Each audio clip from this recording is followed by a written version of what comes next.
And I want to thank you all for being here today. The topic for tonight is caregiving, reflections, and resources. And we're pleased to have an excellent panel of speakers with us. So I'd like to welcome Jacki Karns, Jeri Lauer, Chris Randolph, and Anna and Wes Semelbauer.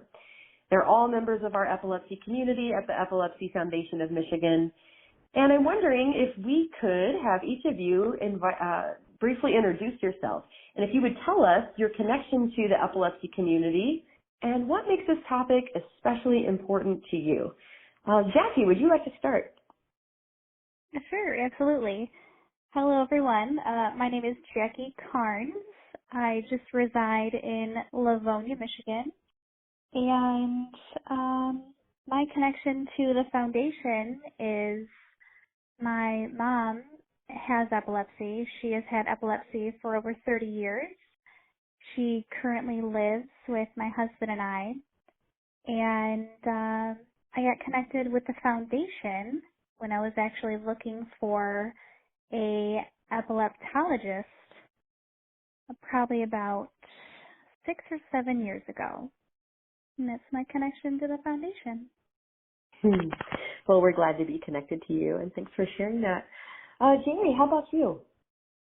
Hi there. My name is Jeri, and I live in Hamilton, Michigan, with my husband, Mark, and we have a 16-year-old son and 13-year-old daughter. My husband, Mark, had his first grand mal seizure in 2000, 2 years after we were married.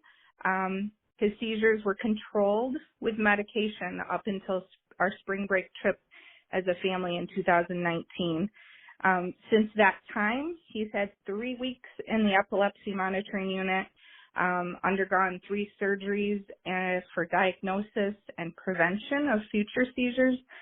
And I reached out to the Epilepsy Foundation one day when it all felt overwhelming.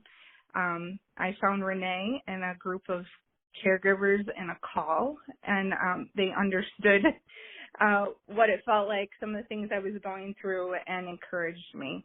So I'm thankful for this group, and I feel like I'm a stronger caregiver because of it. Thank you for that. Chris, would you introduce yourself? Hi, my name is Chris Randolph, and my 20-year-old son, Brendan, has refractory epilepsy.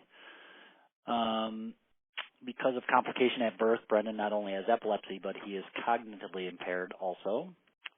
He's on lots of medicines. He's tried lots of medicines. We took him to Boston Hospital, and he had brain surgery about 4 years ago, which helped reduce some of the seizures. But he still has quite a few. He has about 15 a month, so one every other day.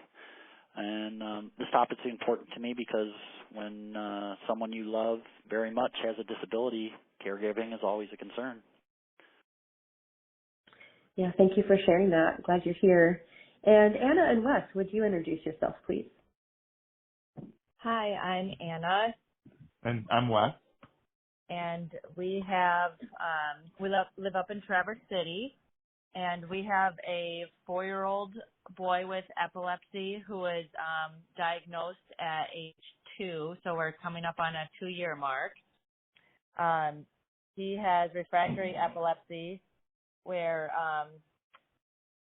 he is uncontrolled on medications, so we also do the ketogenic diet, and he has a vagus nerve stimulator, and we are constantly learning about his condition. He has a pretty rare condition called FIRES, febrile infection-related epilepsy syndrome, and are trying to keep a lookout on what are different options for treatment for him.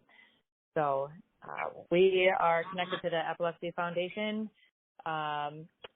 through the caregiver support or the parent support group, and participate on that on Tuesday nights. Thank you so much. So grateful that you're here, that you've offered this time to share with us, and thank you so much for providing from your experiences.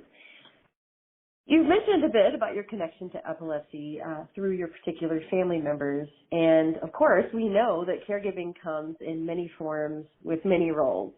And with your presence here, we have parents, a spouse, and an adult child. And then, of course, every person with epilepsy has unique needs and desires for this role.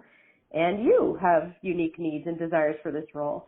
So I'm curious, what would you say a day in the life looks like for your experience of caregiving?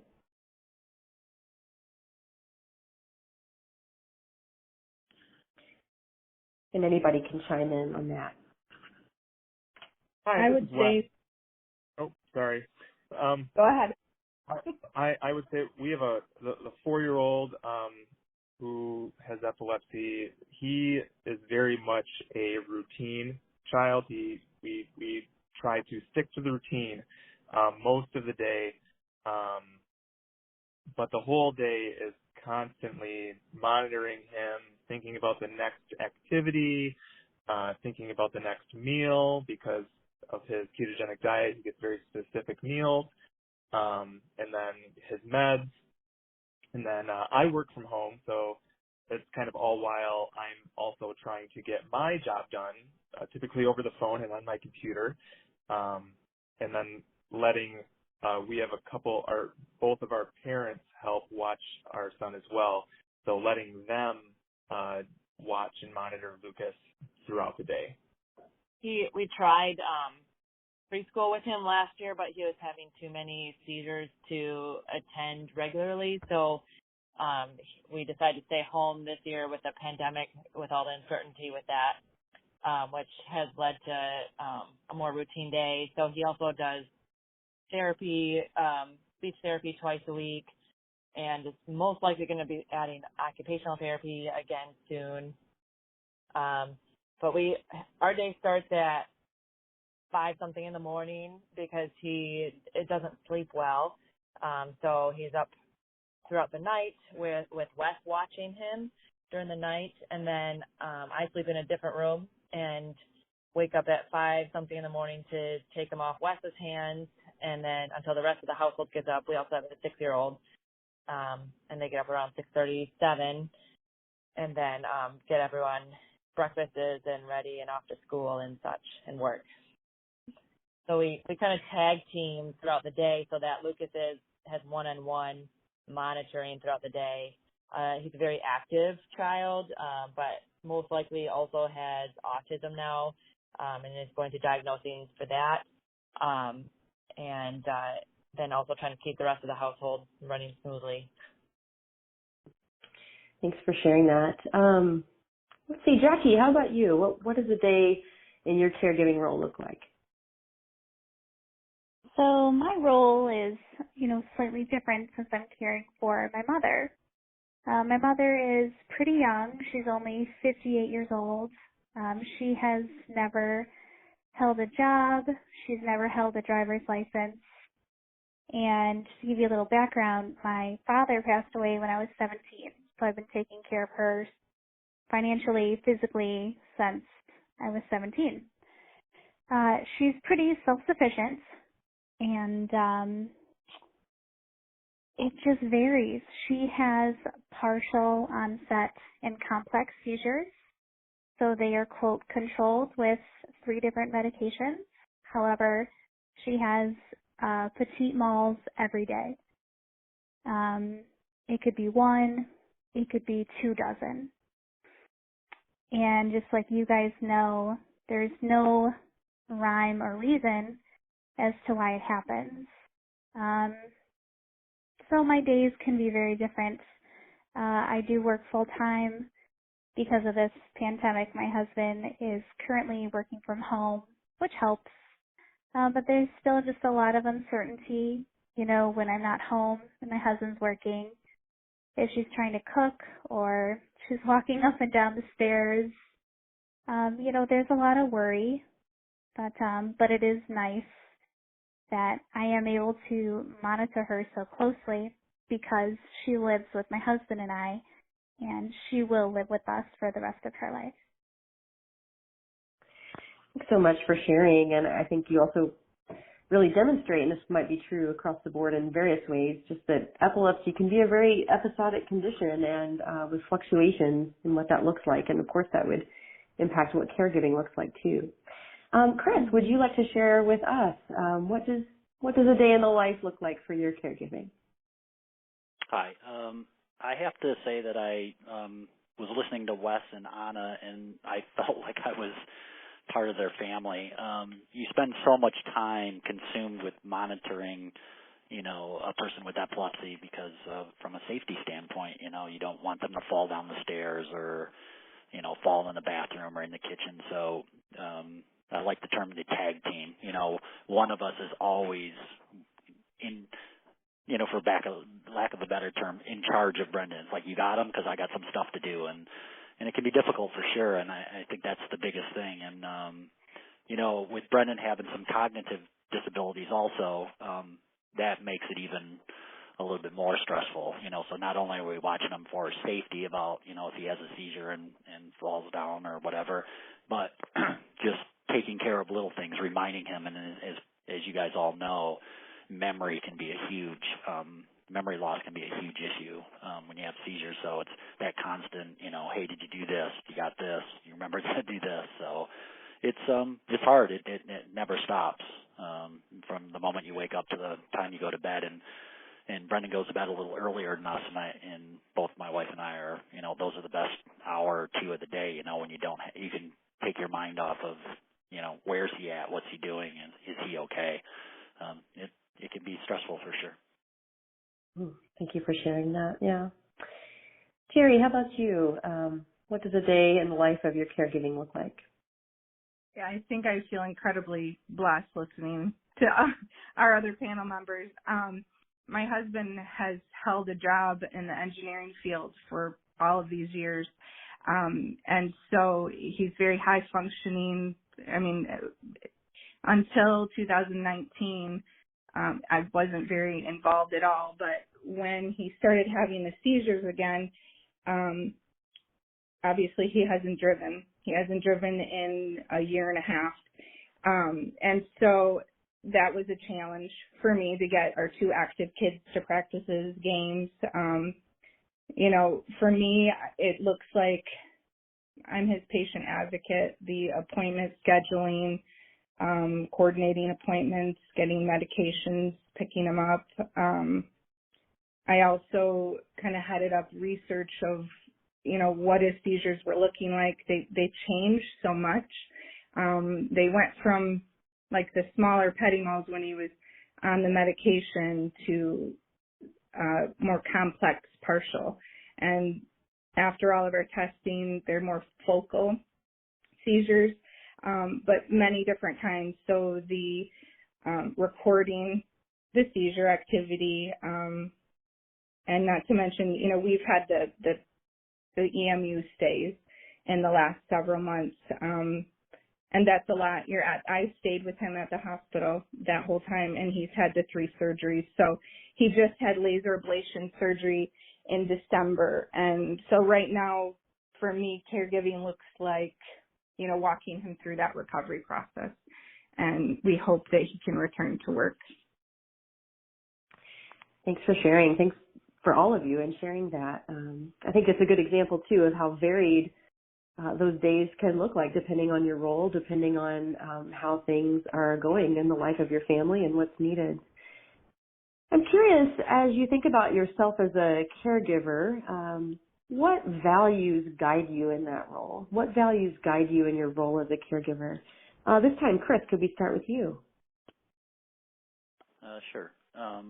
This is pretty short. I was thinking about this question, and for me, it's kind of just the way we treat everybody. It's empathy and respect and recognition. We really want everyone to see Brendan as a worthy person and treat him accordingly. And life is difficult as it is, and just having people just be kind and treat him as a decent person. I think that's a big thing for us. That's great. Wes and Anna, how would you answer that? What values guide you in your role as caregivers? I think one of the things that we value the most is just to try and have some kind of normalcy in the family. So, we have a 6-year-old that still needs attention. And, a lot of times if I'm watching Lucas, Annie will take Eli to go skiing or, do things for him so that he doesn't feel like the world is revolving around Lucas. And, just try to, no matter how crazy and, I don't know, how awful it can be sometimes, to try and maintain some sort of normalcy. Let the kid play. Even though Lucas might have a seizure, we're still going to go to the beach and we're going to have fun. So we try to do that. Otherwise, we really value consistency in his routine and day and meds and things like that. Thank you. Jacki, how would you answer that? Or sorry, Anna, were you about to say something too?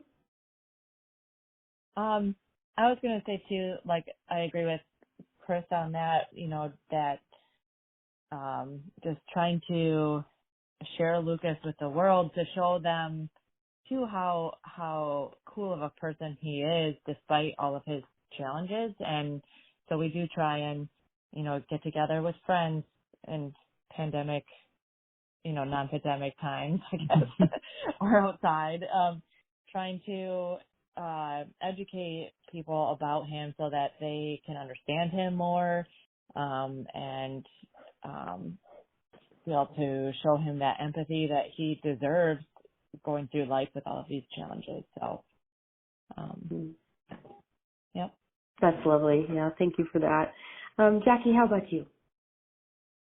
I would agree with everyone. I know it's different caring for a child or caring for an adult, but I would say it has definitely taught me to be compassionate, a lot more compassionate towards just others in general, whether it's strangers, my family, my friends, neighbors,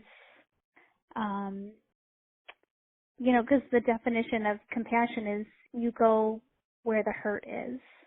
And I think you learn that very quickly when you're caring for someone with epilepsy. And also grace, because I've learned you need to show them a lot of grace because there are so many things that happen either right before, during, or after a seizure or during the day that you might get frustrated or upset or annoyed or sad or whatever the emotion is, and you just need to remind yourself to show them grace. So I think compassion and grace.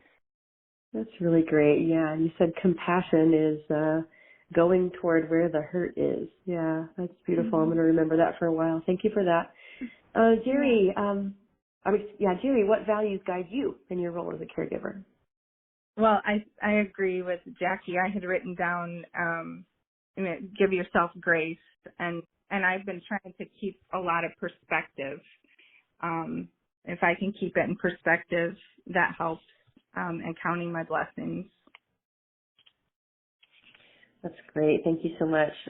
Appreciate that. And I think what's so important about values is that we can go back to them again and again and again. And when we find that we're getting stressed, that's the kind of thing we can return to and remember. And it's really great. Thank you for sharing that.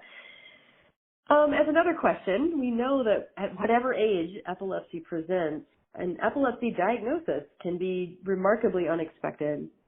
And sometimes it takes time to adjust or even to have knowledge and understanding of what the diagnosis is, as well as how to care for it. So I'm wondering, what is something important that you've come to learn over time? And could we start with Anna and Wes on this one? I would say something important that, we're still kind of in the newer stage, I guess, of learning about epilepsy, being that we're under 2 years yet, but just that there is always hope for improvement in seizure control and quality of life. Our son has a really severe diagnosis, but presents on the slighter side of that severeness. but it's still pretty bad in that he's having weekly seizures yet.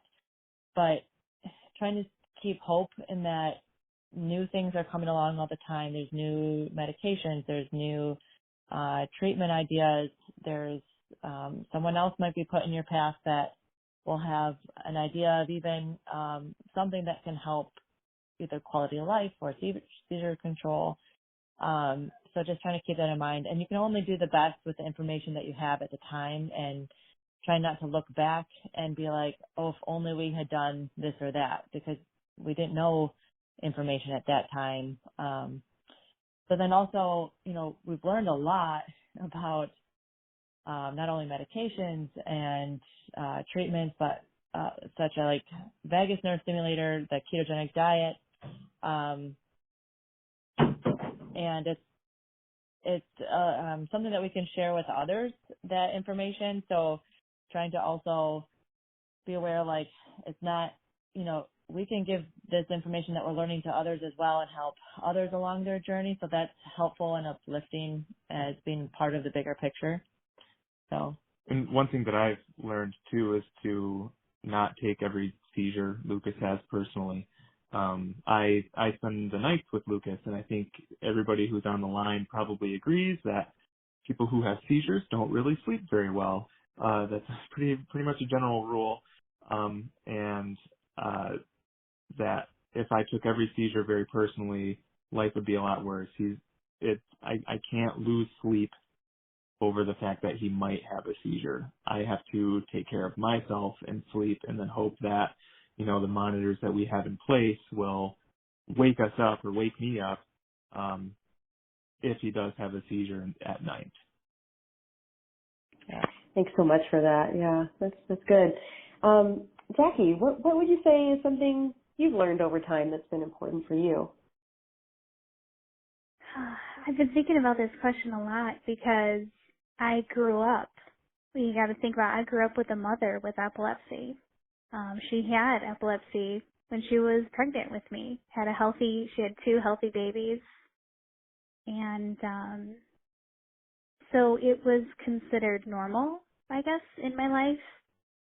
But I learned that over time, your body changes, the type of seizures can change, the frequency can change. Certain medications can just stop working all of a sudden. And when one solution worked for so long and then stops working, I've learned that it's not the end of the world, that I didn't make a wrong decision, that, okay, this isn't working anymore, let's move on. Let's find something new. Like you said, I like the word hope, that there's always hope. There's always a new medicine, a new technology. Move on to the next thing. Everybody is different. What worked for one person isn't going to work for another, and that's okay. I have learned to adjust and not dwell, if that makes sense. Yeah, there's a nimbleness in that, to adjust and, as you said, not dwell or get stuck. And I could see how it would be easy to have periods of time where you might feel stuck, but that nimbleness can be really, really important. Thank you for sharing that. Jeri, what's something important you've learned over time? Well, we've discovered what Jacki just talked about, that the medicine Mark was on didn't work. What worked for 19 years all of a sudden didn't work, and then he started having different kinds of seizures, and so I guess one of the things is not to be ashamed, or hide that he was. Our story keeps changing. And at first, when I was driving him to and from work, I thought, I don't want anyone to see that he's getting driven. I was a little felt unsettled. It seemed new to us, even though he'd started having seizures in 2000. This felt all of a sudden new again, and that I guess learning to just lean into this and realize Mark's epilepsy diagnosis is just part of our story. And right now we happen to be experiencing a new chapter of that, and it will probably continue to change as we walk through the steps.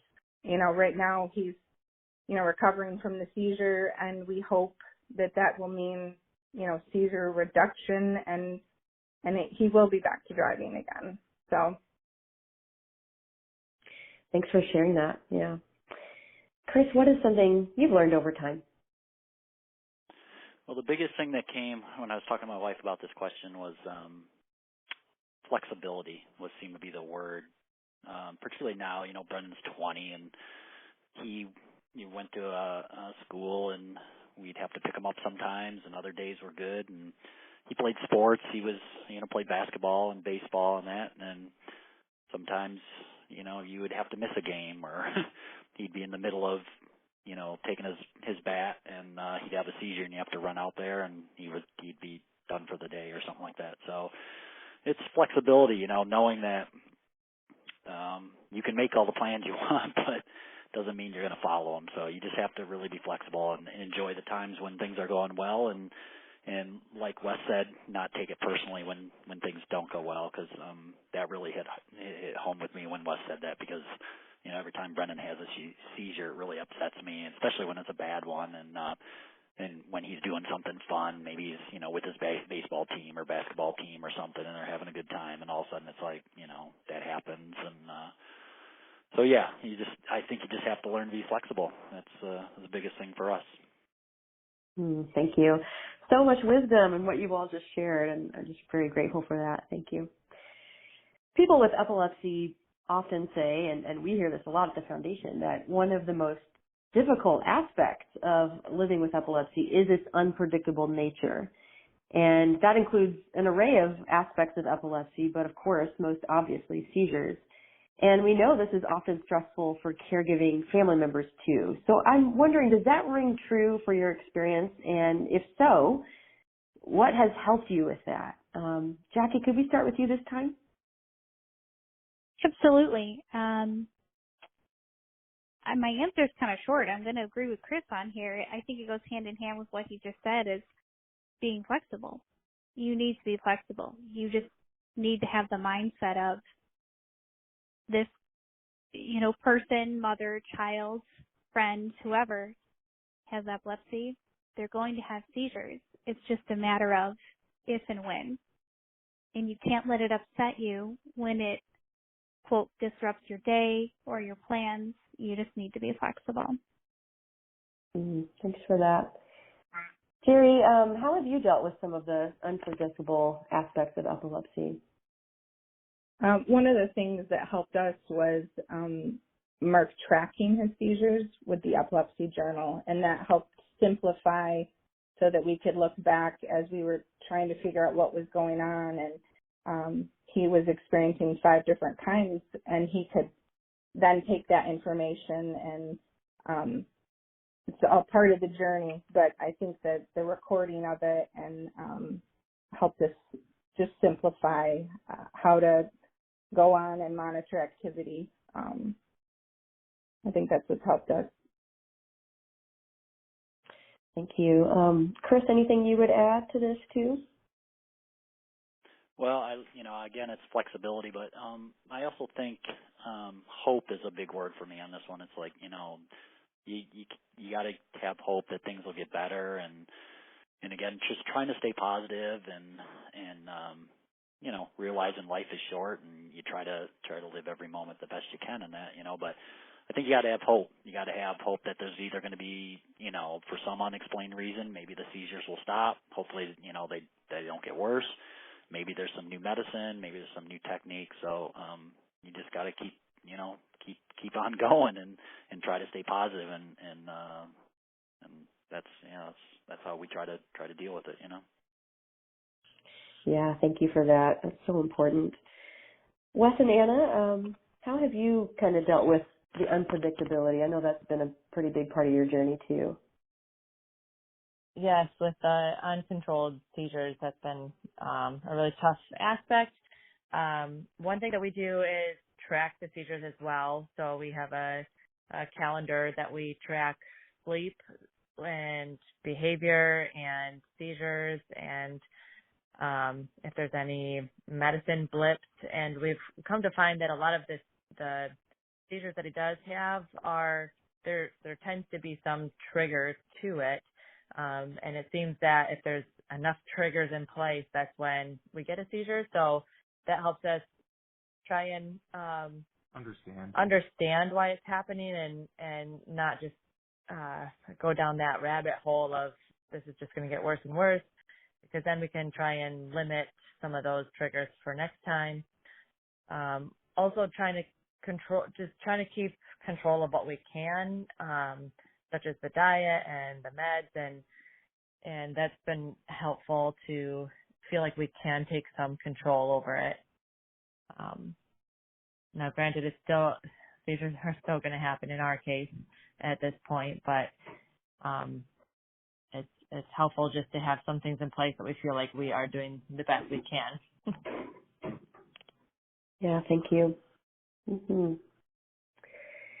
Well, we know caregivers definitely need care too, and that's so important. Self-care and community care are both important. So I'm wondering, beginning with self-care, are there particular rhythms you keep, practices you engage, or hobbies you enjoy that help you care for your own mind and body and relieve your stress? Jeri, what's helpful for you? I'm really bad at this caregiving part. I am just getting back to me. Right now, as Mark has these weeks at home in recovery, I'm working on me too. I think since that spring break trip, I've been so hyper-focused on him that I forgot about me. So that's why the caregivers understanding that they need care too is really important, because I think I got lost a little in this. So I don't work. I'm a stay-at-home mom, and so I have had the privilege of having the time to be hyper-focused on him and my two kids. So I think it's the season of life. So this is an area that I need to work on. Yeah, thanks for that. And I think this is probably an area lots of people struggle with or vacillate in being able to connect with ourselves and these things that are really important to us. Yeah, and also our 2021 challenge of the year is caring for caregivers at the Epilepsy Foundation of Michigan. We just know this is so, so important. I'm curious, Chris, what sort of things do you do for self-care? Well, Brendan's had seizures since he's a newborn, so it's been 20 years, and recently, probably the last 3 or 4 years, I had a little bit of a health scare too. Just don't want to get into it, but my doctor was like, "Hey, you've got this issue," and it kind of scared me a little bit. And then why it scared me was I wasn't so much concerned about myself. I was like, what happens if I'm not in good health for Brendan? So that really motivated me, and I try to walk 5 miles every day. I don't drink alcohol. I try to eat right. I try to work out now and then, and the motivation is really just to be around and be physically able to help Brendan for as long as I can. I'm 55 and he's 20, or I'm sorry, I'm 56. And just trying to make sure that I physically stay healthy is good. And the byproduct of that, which is a bonus, is the fact that I feel good. I feel good when I exercise. It feels good to get out and walk and to eat right and take care of yourself. So by wanting to take care of him or be around as long as I could, it actually, worked out for me too. It mentally is good, going for a long walk and just listening to some music or not listening to anything, just, the birds tweeting and stuff. So it's actually been kind of a blessing, in a weird way. So. Yeah, thank you for that. Anna and Wes, what sort of things do you do to keep self-care going for each of you? Well, I think I would get along really well with Chris because that was basically my answer. Just there's no way I can exercise is my answer to this question, but there's no way I can have a gym membership and take 1 to 2 hours out of my day to go to the gym So yeah, I exercise in 5 to 10 minute increments throughout the day, go on walks through nature. That's very relaxing to me to just kind of decompress. And then also my diet as well. Here we are, thinking all the time about Lucas's diet and ketogenic and, looking into all these different products and then going, well, what am I eating? So, thinking about, what I'm putting into my body and then, yeah. And Wes cooks for the whole family, so he does a good job keeping us all well fed and trying to have healthy meal options for us all. So Wes has a lot on his shoulders being the stay-at-home working parent, trying to do a lot of keeping the house running and work and caring for a child with special needs. And then I'm working full-time outside the home and being with the kids in the mornings and the evenings. And for me, it's getting enough sleep. If I can get enough sleep, then my stress levels are a lot lower. So again, we've tag teamed that, and that Wes is up I don't sleep with Lucas and I get the sleep, but then I'm either at work or with the kids when we're home. So I don't really get other time to myself that much. So we do our best, but that's also difficult. Yeah, and just it probably comes and goes at different times too. And so thank you for sharing that. Jacki, what do you do for self-care, or how do you think about that? What helps you? And it's funny, we're all kind of in the same boat. Exercise and staying healthy. And it's funny because I know my age is different from you guys. My situation is just different statistically. I'm only 32 years old, but I already have those thoughts of what's going to happen to my mom or who's going to take care of my mom if I'm not around or something happens to me. So my stress relief is, taking a class at the gym or just working out downstairs, and everything else just revolves around work or my mom.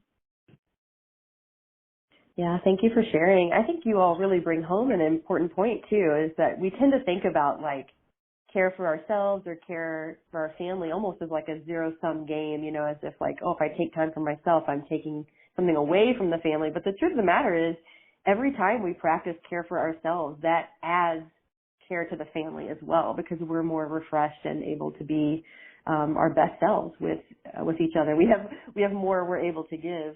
So I thank you for your wisdom and sharing all of that. We know community care is important too, because none of us can move through life entirely by ourselves, and the caregiving role requires help also. So I'm just wondering if you could tell us about a time when your larger family, friends, or an important community group provided support for you and your family, and what did that feel like when you had that experience? Could we start this time with Chris?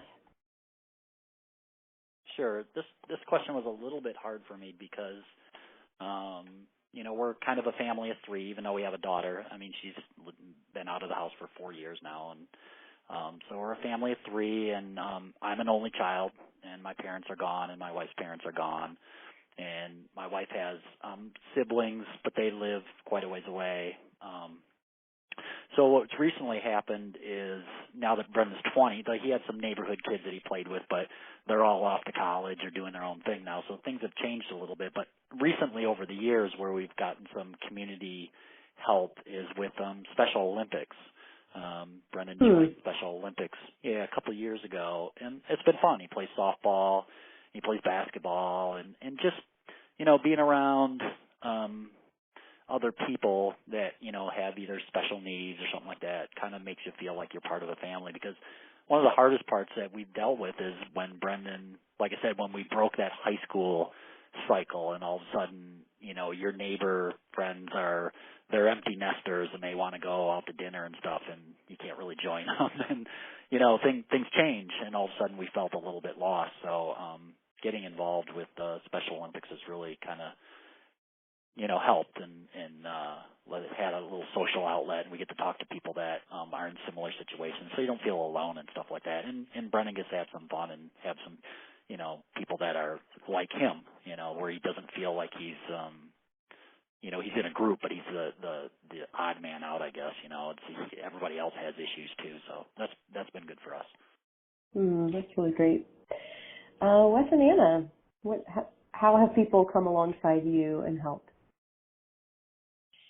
So when Lucas was first diagnosed with epilepsy, we went from having, 2 healthy children and just living life and not having anything crazy to worry about to him being in the hospital for 5 weeks straight, in the acute care, being in an induced coma to try and control the seizures, and it was pretty intense, and we were uprooted quite a bit and had to be living outside of our hometown for a month and a half. And when we came back first of all, when we were in the hospital, we had actually, the hospital that we went to, Helen DeVos, is where I went to college in that town and had friends in that area. And they set up a meal train for us, and we had fresh dinner every night that was delivered to us to the hospital from the meal train. And then another friend set up a financial account to help cover some of the costs of us being out of work for a month and a half and all of the expenditure that comes along with that. Then when we got back from the hospital, our church kind of took over, and they did a meal train for us and helped they knew that we were starting the ketogenic diet and even supplied us with meals that were closer to ketogenic approved. Of course, they didn't really realize all that went into it, but kind of got us used to what that sort of food tastes like. We had people that someone paid for a cleaning service for a month, a sister of mine. We had people from church coming. I work a half a day on Fridays, and our parents that help go home were going home at that time, so we didn't have any.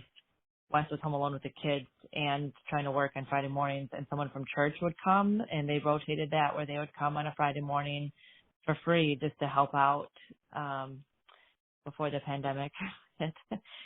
And then, of course, our parents that are our moms that are alternating weeks taking care of Lucas in our home, and we're 2 hours away from their home, so they stay with us. So we wouldn't have been able to do any of this and keep our jobs with just how much has gone into Lucas's situation and how severe it was in the beginning. And so we've been really blessed with having a great community of friends and family and church, and it's really been amazing.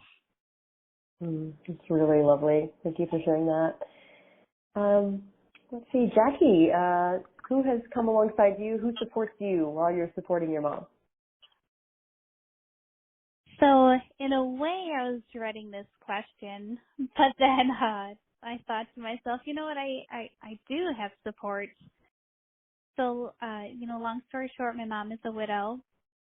My brother lives in Texas. Her sisters, they live semi-nearby, but they're not really closely involved in her life, just through random phone conversations. So, a lot of times, ever since I was 17, I just kind of felt like, okay, I'm alone. It is what it is. And then we started going to church, and my mom started going to church with me. And it was actually through our church that she met some lovely, lovely women. And it sounds very silly. My mom is 58 years old now, and I believe she's now been going to church for maybe 7 or 8 years. But she has never had one friend. It sounds very silly. Growing up, my mom never had friends. It was just her husband and her kids. So now that she has this big group of women that genuinely love and care for her, it's been a lot, I don't know if easier is the word, but it is extremely helpful if and when I go out of town for work that I know there are people there to take her to her doctor's appointments or call me if they have a question or just take her to run an errand where I'm not constantly worrying about if she's being taken care of, if my husband is too stressed because he has his own, work life to worry about and I'm not there. So church has definitely been a big, big help. Thanks for sharing that. Jeri, what would you add in your experience? We've had experienced a lot of prayer support through our church family and friends, and checking in on texts. I've had help transporting the kids to sporting events, care packages from friends when we spent the weeks in the hospital. Friends delivered meals at the hospital, and we've had families step up and take our kids, for the week, 2 weeks, whatever needed to be done, so we could focus on Mark's diagnosis. So we feel incredibly blessed to have such an awesome support network around us. That's really awesome. And it makes me think, too, about how some people have their extended families close by and have a large family, and some people have, a small circle of family, or maybe even if they have a larger circle, it's very spread out across the country, and just the ways that friends and other kinds of communities can become like extended family. And I think there's something really powerful about that. It makes me also think about, sometimes when we know someone is going through something, just that little occasion to check in and say, hey, is there anything you need, can make such a big difference, just to know we're cared about. And I think that's really great. Thanks for your answers on that.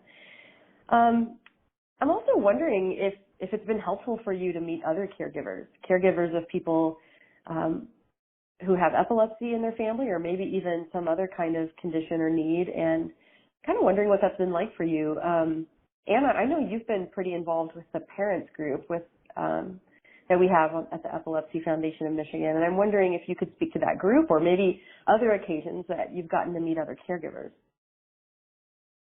Yeah, I've really enjoyed that caregiver group when I'm able to attend that.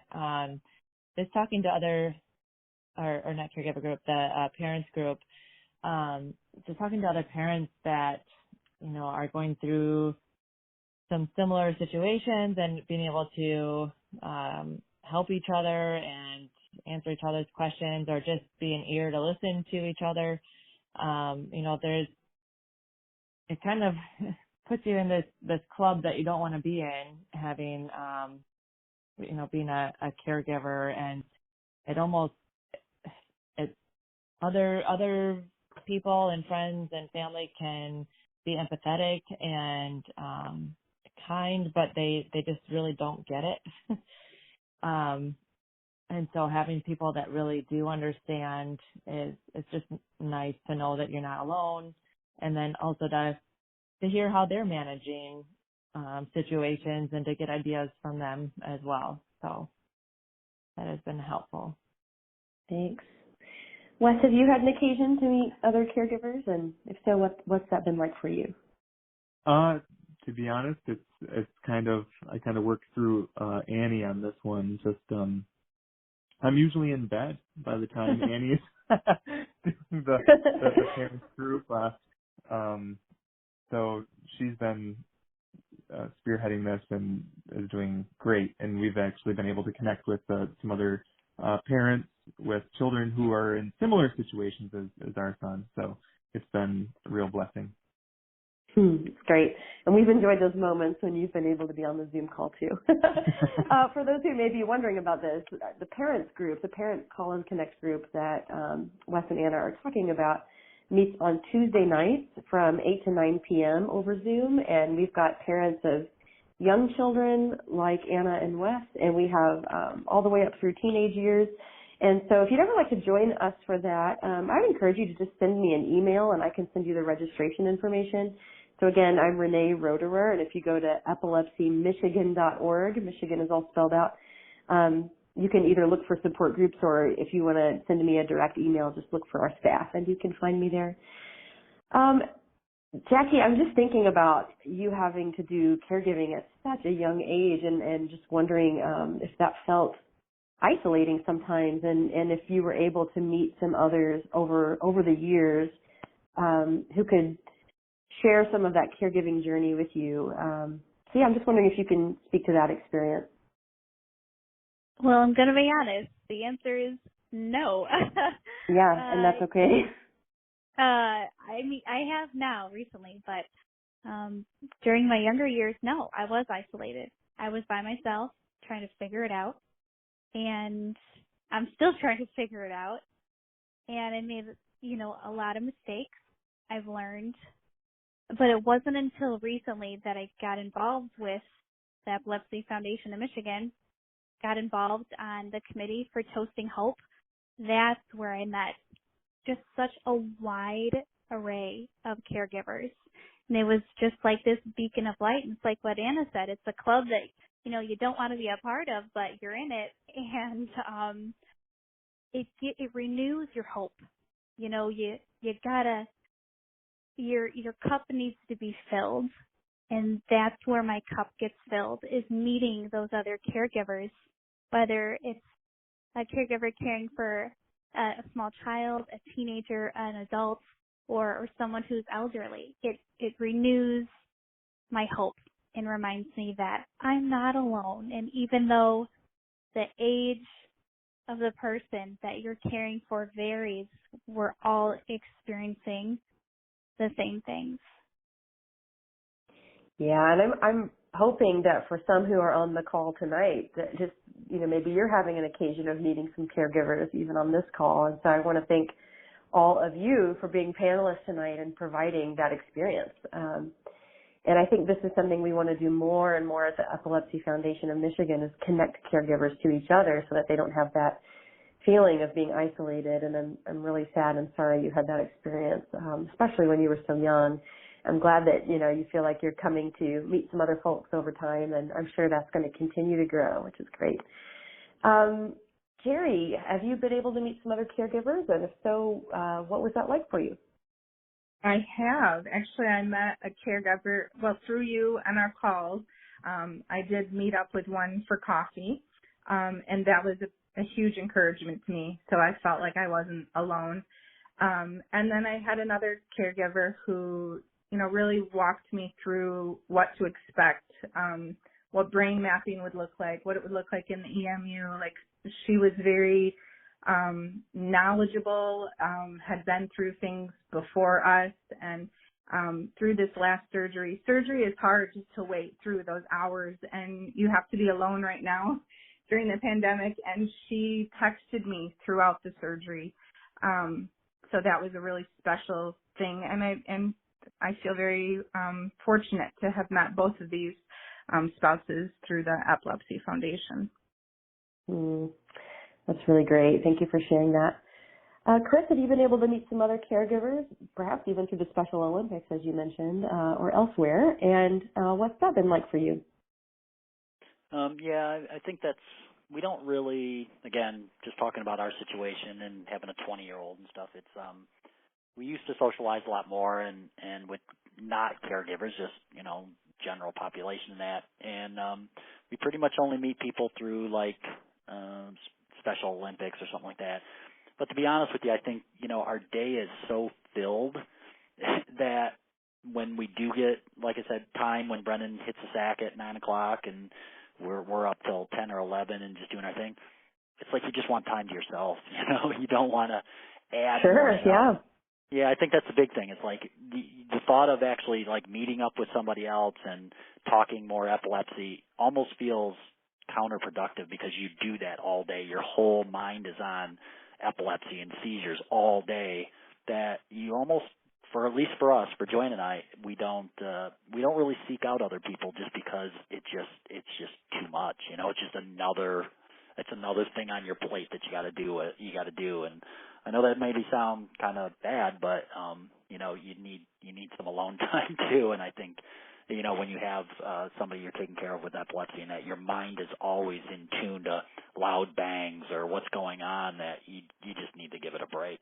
So unfortunately, we just don't really try to seek out a lot of other people, just because of that. So I'm really glad you said that, because I think that's really important too, and that sense of being able to get some time alone, which may be rare sometimes, and that's so valuable. And so I appreciate you bringing that up, because that's another thing that we all need when we're caregiving, or perhaps even just in a group a lot. Time to ourselves. That's really, really important. I'm wondering about resources that you might recommend to other caregivers, and it could really be anything, but things like books, podcasts, groups, other kinds of resources that have been helpful for you. So I'm wondering if we could start with you, Jacki. Anything you'd recommend? Nothing. I was thinking about this question. Nothing really specifically, but I was thinking it's sort of along the lines of what Chris was saying. Don't just have a tunnel focus of epilepsy. It needs to be on, epilepsy and people who are caregiving for epilepsy. Yeah, obviously, people, they're caregivers for all sorts of different disabilities and diseases and all kinds of things. But the emotional aspect situations, they're all very similar. And I actually try and seek out just different caregiving groups in general, not just specifically for epilepsy. And it's helped me tremendously, because a lot of times they have a different insight on things, or they can recommend a book or a podcast that is kind of a broad, general caregiving topic. Yeah, thank you for that. Thank you. Jeri, anything you'd recommend? I know I mentioned it earlier, but I think the Epilepsy Journal app was helpful for us to get a handle on, recording seizures so they could be diagnosed properly. I think that's been the most helpful, and obviously the Epilepsy Foundation. Thanks. Appreciate that. And we definitely want to be a resource. Thank you. Chris, anything you'd like to recommend for other caregivers? Yeah, we had one thing that was a good resource for us for a while, and I don't know if this applies to everybody, but maybe, the foundation called ARC, which is unfortunately an acronym for the Association for Retarded Citizens. I don't think they're very proud of that, but that was established a long time ago. But we use the ARC of Northwest Wayne County, and they have monthly meetings, or at least they used to. We haven't checked lately, obviously, because of the COVID stuff. But they had meetings about stuff like After You're Gone. Was a year-long series that they'd put on, and that for Joanne and I, that's a huge concern. As we're 30 years older than Brendan. And what they would help you with was things like, setting up a financial trust and recommending lawyers that would work pro bono for you to help with special needs people and stuff like that. So that's been a really good source for us. So it's something to look into. Yeah, thank you. Thanks so much. Anna and Wes, what would you recommend resources? Yeah, so we obviously we've mentioned it about 15 other times, but we utilize the ketogenic diet quite a bit. It's really been one of the more useful medicines that we've been able to use for Lucas. So definitely the Charlie Foundation is a huge, huge start. Alongside like peer-reviewed cookbooks, utilizing social media. There are plenty of ketogenic Facebook pages specific to epilepsy, but then also there's another one called Parents of Children with Epilepsy that we've connected with that helps you feel a little bit more part of the group. we've also been trying to learn, and Annie can probably talk to this a little bit more about, how to better understand what Lucas is kind of going through. Do you want to kind of explain? Okay. Yeah. So Lucas, with the medications at such a young age for him, have contributed to language and cognition challenges. So, and then also like some sensory processing disorder challenges. So one of the books that I'm reading right now is called The Out of Sync Child, and it's recognizing and coping with sensory processing disorder. And that helps us to understand some of like his sensory seeking behaviors, and some of his behaviors are from the sensory system and some are from the language challenges. And so just trying to go down all these different avenues of what are his challenges and why is he having them, what are some ways that we can help him. I also did write down, for anyone that can go back and look at this that's interested, is some of the ketogenic books that we've found really helpful. So one is the Keto Cookbook by Don Martens and Laura Cramp, and that's an actual medical ketogenic diet book, whereas a lot of the keto recipes and stuff that you find online or cookbooks are more like for weight loss. So this one is actually for kids on the diet. There's the Ketogenic and Modified Atkins Diet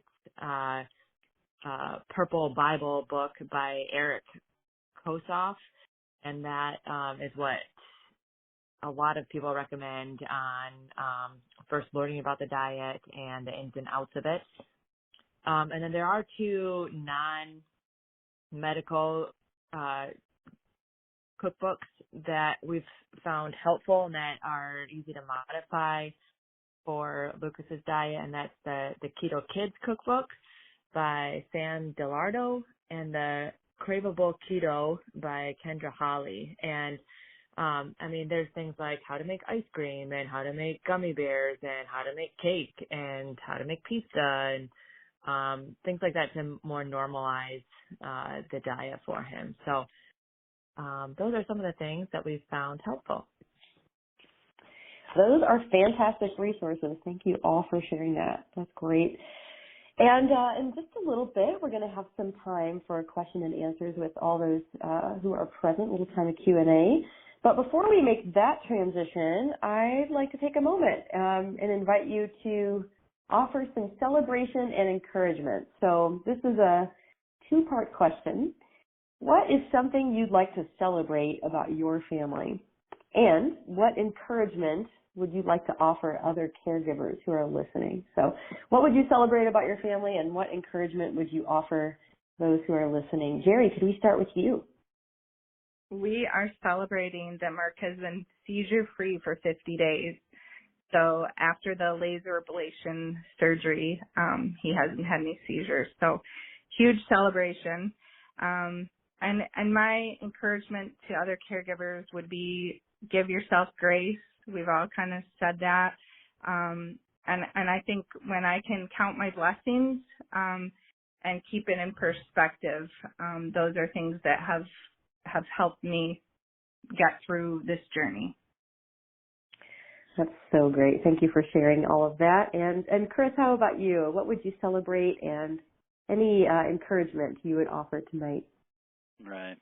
Well, we just celebrate the fact that we actually get to spend time with Brendan because, he is a special needs kid, and, normally at this point he would be either at college or working or looking to avoid mom and dad, So we really like that. We know that, it's hard on him, but we support each other as a family, and we get to spend time with him, and we'll get to spend a lot of time with him in that. Now, whether he feels that way, I'm not quite sure, but so that's good. And then as far as advice, I think goes back to what I said a while ago. It's like you just always have to have hope, and you just, you try to live every day the best you can, and realize that you, this person that you're helping out, generally they tend to be really, good people. They I don't know, there's something about, special needs people that they don't tend to get in trouble. They tend to be honest, and and it's a joy from that perspective. Having Brendan around is really great. So that's awesome. Thank you. Wes and Anna, what would you lift up in terms of celebration and encouragement? I would say that we're celebrating the time that we have together, and we try to kind of narrow down our focus on more of the day-to-day and, those weekend moments that we can do something fun together, and instead of always, worrying about the future, just looking at the moment and what's going on, and that when we're able to have a good day, a good hour, and celebrating that, and that I think we're also just happy we've been able to so far manage all of this that has been thrown at us and keep our jobs and trying to keep some normalcy of the daily flow. So some encouragement to offer other caregivers would be to take help when it's offered. That was something that we still struggle with, I'd say. Yeah. Is being able to trust someone else to watch Lucas, or someone else to step in and help. But maybe even write down some things that, when you get that inevitable question of, let me know if there's something I can do to help. It's always so hard to come up with a response to that, but maybe what's something that you would let someone that you don't know very well do to help? What's someone that you would let someone that you do know really well help, and have kind of some tiered responses to those different people. And, if they're saying they're willing to help, then hold them to it, because we need it and caregivers need it. So that would be my encouragement, is to take help when you can. And that would be for us too, because we're not very good at that either. Right. Yeah, it's probably a growing edge for a lot of people, but when people ask that, they probably mean it most of the time. I think we can sort of take each other up on that in various ways. And Jacki, we'll finish with you on this. What is something you'd like to celebrate about your family, and what encouragement would you give other caregivers? And I'm still learning that too. So you're not alone. But one thing I would like to celebrate is, even though my mom, she's only 58 years old, but she's had epilepsy for over 30 years. She had brain surgery over 30 years ago. She takes, I don't even know how many pills she's taken over 30 years, but I celebrate the fact that she's still here. And yeah, I still get to make memories with her, because the life expectancy, for someone with epilepsy is shorter than the average Joe, if you would say. So I just celebrate the fact, and, I try to live day by day instead of being such a planner. And something I would encourage other caregivers is along the lines of what Chris was saying, is just hope. Never give up hope. Keep that hope. Keep refilling that cup. And don't view your shortcomings or your challenges as negative obstacles, but view them as growing your character, because what you're experiencing right now is going to help someone else. Thank you so much for that. Thank you all for that. And, we're all on the phone, can't see each other. I'm just smiling so big hearing these things about your family, and also these beautiful words of encouragement. We cannot thank you enough, panelists, for your presence and perspectives and your experiences. So honored for everything you shared tonight, and I am sure it resonated with folks here. So now we can move to a time of Q&A with everyone who is on the line. So if you have a question for our panelists or a comment, we'd love to hear from you. A reminder, though, to mute your line if you can, if you're not speaking, so we don't have the background noise. So who would like to ask a question or offer a comment?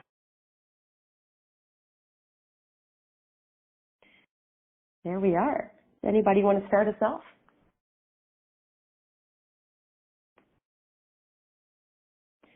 Or maybe if there was something you heard tonight that was especially helpful to hear, you might keep reflecting on, feel free to let us know. Okay. Hello, I do have a question. Sure, go ahead. For the parents with children, are your kids verbal? So this is Anna with Wes and Anna. Our 4-year-old was diagnosed with pretty explosive onset epilepsy at age 2, and he was verbal prior to his onset, and then after he's not verbal in that he can't speak sentences, but he has words that he'll say, and he's in speech therapy to help. But with the seizures and the medications that he's on are impacting his speech, both expressive and receptive language. So he has trouble understanding what is said. It takes longer for him to process that information, and then has a hard time like forming words. Like he has like speech apraxia. So, but he has words and he's working on it. Okay. Thank you. I'm just curious because I have a nonverbal daughter with epilepsy. She's 16. And I'm curious to know if there is something that they feel or experience before a seizure is going to happen that either family can share. Mm-hmm. Yeah, particularly if words are not as accessible. Yeah, how might they? That's a really good question. Anybody have any insights on that? Well, I think everybody's probably different, but I know with Brendan, we've asked him many times. And first of all, Brendan has limited speech also, but he also had some brain damage when he was born, which affected his right side of his brain. So that's probably part of the cause either. And he does take a lot of medicines, but we've asked Brendan so many times, Brendan, do you feel anything? Is there anything that you feel before you have a seizure? And it's always been no. And when he had brain surgery, they were testing him, and they told us that the seizures come on about 15 seconds before you can actually physically see them. So they think that he will never really have an aura or anything like that, but it would definitely help for sure. We always wish that would happen, and we're in the process of trying to get a seizure dog right now, which hopefully the dog would be able to detect that something. But yeah, that's a really good question. Some people with epilepsy do have, before they have a generalized tonic-clonic seizure or a focal impaired awareness seizure, may have what's called a focal aware seizure, or what is sometimes colloquially called an aura, but that's not everyone. So there's a lot of variation there, and then I think that's just a really excellent question. You know, how does someone who is nonverbal or less verbal, if they are having that experience, which, you know, an aura can sort of be a warning that a larger seizure may be happening, you know, how do they convey that? It's a really good question. Thank you. Someone else was going to ask a question or make a comment. I'm just a little excited, so forgive me, y'all. In reference to the gentleman that spoke about getting a seizure dog, I've been epilepsy advocate for 35 years now, and one of the best dogs that are good for individuals that have seizures are Jack Russell Terriers. They only gain up to 21, 24 pounds. I've been having seizures for 35 years. I'm a mother of 3, a mother of grandchildren, 7 grandchildren, and still is in graduate college as we speak. My dog name was Nelson, and my seizure was so bad, I'm going to try to make it brief as possible. And he would make my family aware when I was having seizures. if I wasn't feeling good, he wouldn't get out the foot of my bed, at the end of my bed. If something was going on with me, he would make my family know, make them aware that something is going on with Mama. And Nelson was his name. And when he left away from here for me, it sounded like that depression stage came back. But they are one of the best dogs to have because they pay attention to the brain. And if they pay attention to the brain, pay attention to you. And you might just want to research it and look into it. But I applaud all of you all, and my prayers are with you. And I am glad that I joined the Epilepsy Foundation of Michigan. Even with being an advocate for 35 years, I thought, oh, nobody want to hear my stories. Mines are controlled now, but I didn't know I might be able to help somebody. So I just wanted to come on and let you all know that my prayers are with everyone and everyone, with being that everyone at some point get grace, get rest, because that's also needed. Thank you so much. Yes, and you're right. We do want to hear your perspectives and your stories, and I'm so glad that you came tonight, and thank you for offering that experience about your very beloved dog. Yeah, some people get seizure detection dogs through agencies that train them specifically for that purpose. Sometimes we find that, dogs who are not formally trained as service dogs still can be very, very attentive and able to detect seizures. And, yeah, it's really great to have that companionship, too. It can also, for some people, reduce stress, which, of course, can reduce seizures sometimes. So thank you for that comment. Anyone else have a question of our panelists? We'd love to hear from you. Or a comment. If not, I have a few more questions too. Anyone else that want to chime in first?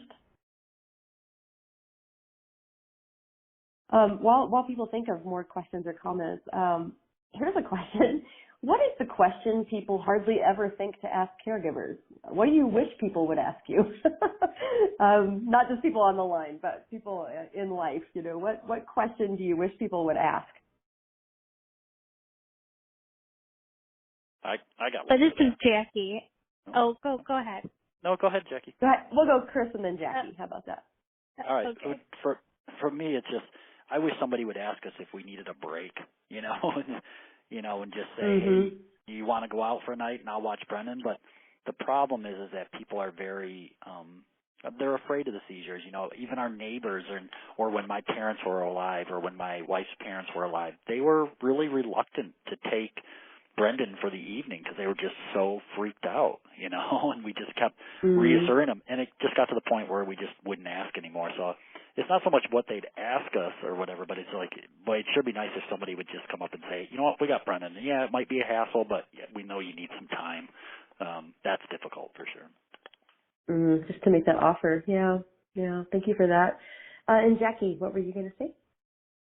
I was just going to say, I wish people were more willing to learn.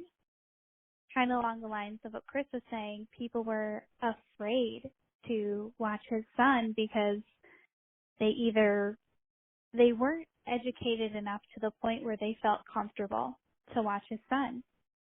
Same thing with my mom.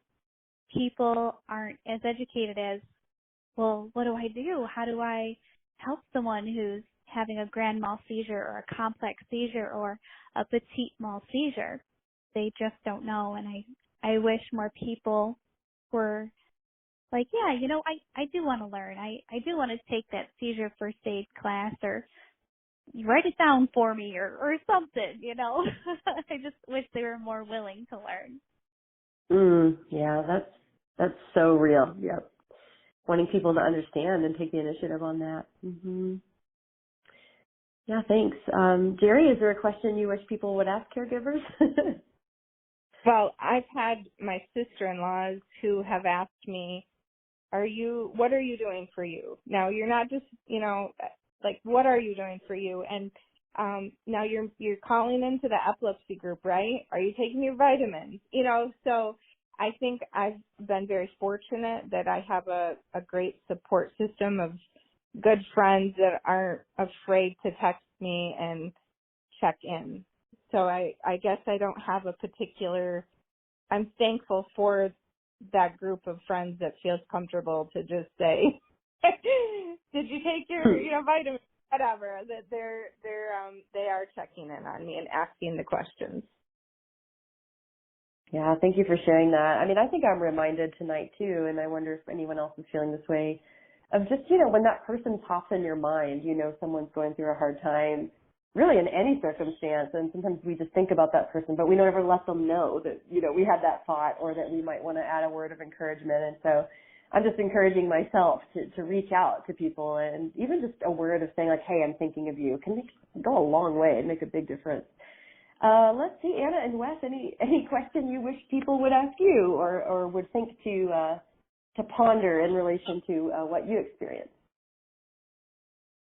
I think it's similar to what Chris said in that just wish that someone would, that people would be willing to step in and give us a break that we could get away together. We do so much of that tag that we talked about that we really don't get any time together, hardly not even nighttime together. So, can we, wishing that someone would step in to, hey, can we watch him while you guys get out? That would be really nice. Yeah. Yeah, it's when someone gives that offer of, let me know if there's something I can do to help you, I don't think that most, or maybe we're just assuming that that would be a little bit over the top for someone to actually step in and watch them while we're gone. Besides our moms that are doing that and helping care for them during the day. But yeah, that would be really nice. Yeah, that's good. Well, let's see. We have 4 minutes left. Anybody on the line have a question for our panelists or a comment?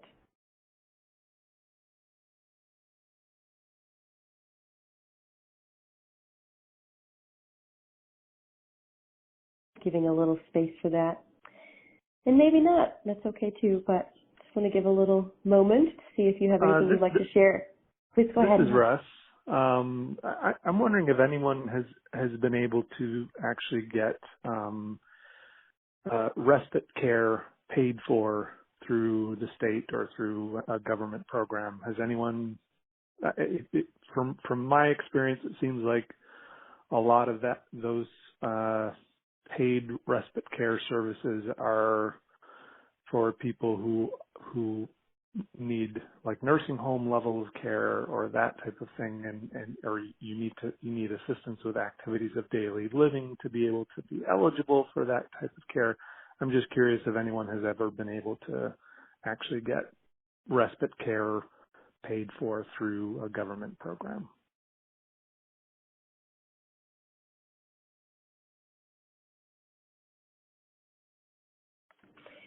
Well, this is Chris, I know from our standpoint we don't. I guess, and maybe other people feel the same way, it's like we just never really go down that line because it just seems like more hassle again. I know we need a break, but then you're inviting somebody else into your house, and we've heard that, it just seems hard. And then you wonder sometimes, is it worth it, to try to go out once in a while? Maybe it is.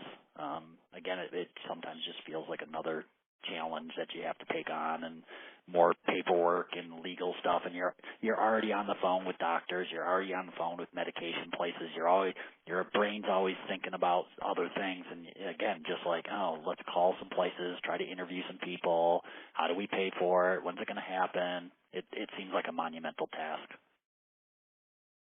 That's a really good point. Yeah, thank you for sharing that. And I wish it were easier. Yeah. Go ahead. Sorry, was someone about to speak up? Hello? Go ahead. Hey, we are parents of a 23-year-old who got diagnosed at 18, and I just want to say I have never gotten to hear caregivers speak and share, and that we're just tremendously grateful to have been able to listen to this evening. Thank you, and I'm just so thankful for our panelists for that. And exactly, I bet we're all feeling that way because I think just to hear we're not alone makes a big difference, and all the things we experience in life, I think. And so that's an excellent segue for me to close by thanking our panelists. Thank you. Yeah, big time thank you. And there are so many ways to be advocates for people with epilepsy, people experiencing seizures, or to even be advocates in other directions. And sometimes we think about all these official roles and hats to put on, and those are important, but sometimes some of the best advocacy we can do is just being ourselves and telling our stories. And so we thank you so much for being with us tonight, for making yourselves known, for being on the journey. None of us has any of this figured out all the way. We're all in process, and we just cannot thank you enough. So, a round of applause or snaps or whatever you want to do at home. We thank you all. And thanks to everyone for being on the line tonight. I definitely want to say at the Epilepsy Foundation of Michigan, we want to be here for you. We don't want anyone to feel like they are hanging out there all by themselves, isolated. People with epilepsy, families that are dealing with seizures and epilepsy. And so we're here for you. If you need to call us, please do that. Our whole staff cares very deeply. But not only the staff, we really have a strong sense of community. The Epilepsy Foundation is not only the office in Southfield or even the organization, it is the community. And so ways that people are providing for each other with their experiences is really powerful. So with that, thank you so much, everyone. I hope you have a wonderful evening, and thanks again. Take care.